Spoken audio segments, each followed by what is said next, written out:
Oke guys, sekarang kita akan bahas sedikit tentang CPU komputer dipasang di area kiprok ya. Jadi nanti ini rencana saya taruh di bawah. Ini untuk rangkaian sambungannya paralel ya.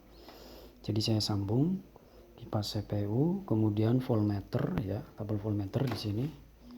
Kemudian kabelnya si holder ya, ini buat ngecas handphone. Jika teman-teman buat nge-grab mudik ataupun perjalanan jauh, ini sangat penting ketika handphone ngedrop ya.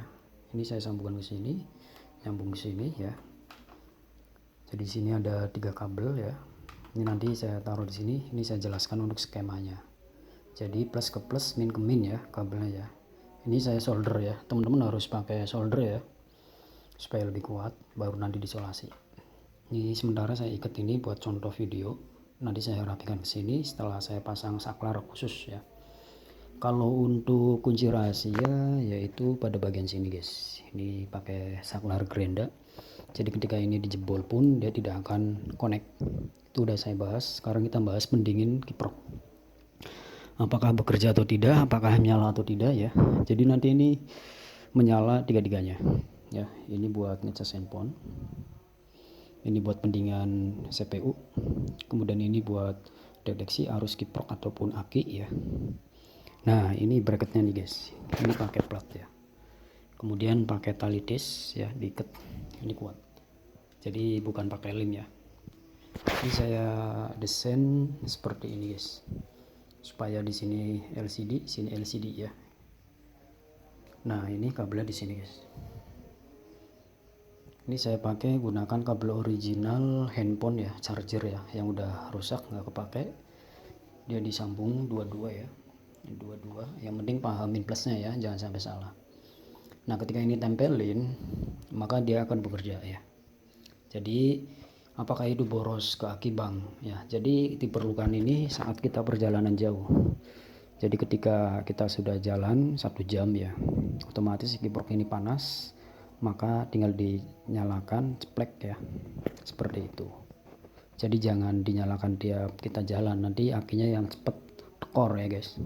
Jadi kalau pada saat jalan itu ya arus dari kiprok itu pengisian bisa keambil oleh si komponen 3 ini. Nah, sekarang coba kita colokin. Ini yang min udah saya tancepin, udah saya baut ya. Ini yang plus belum ya. Jadi buat contoh dulu, kita tempelkan dulu ya.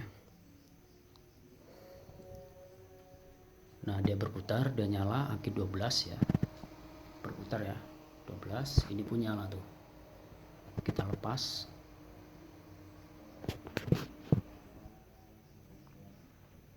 Ya, seperti itu. Jadi kita nanti ditambahkan saklar khusus ya. Jadi kita tidak ngambil ke kabel bodi motor supaya menghindari konsleting ya. Sebenarnya ini bisa dibikin simpel ya, yaitu kita ambil jalur kontak semua. Cuman nanti resikonya ada beberapa komponen yang ini konslet, nggak kuat panas, ataupun ini, nanti yang lain ikut trouble. Makanya saya buat jalur khusus melalui aki langsung. Jadi ketika ada komponen yang konslet ataupun rusak, maka yang rusak itu pada bagian ini aja, kabel jalur ini. Jadi tidak merusak kabel bodi khusus motornya ya, seperti itu.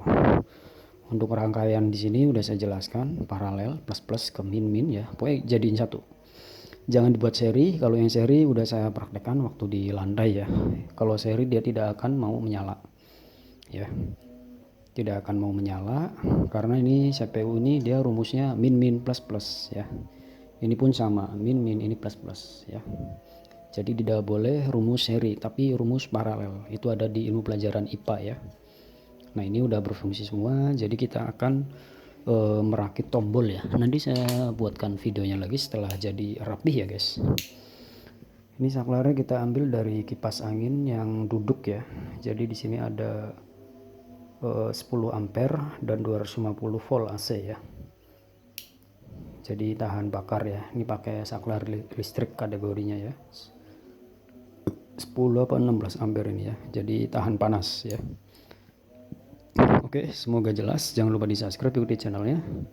Next video selanjutnya. Sekian, terima kasih ya.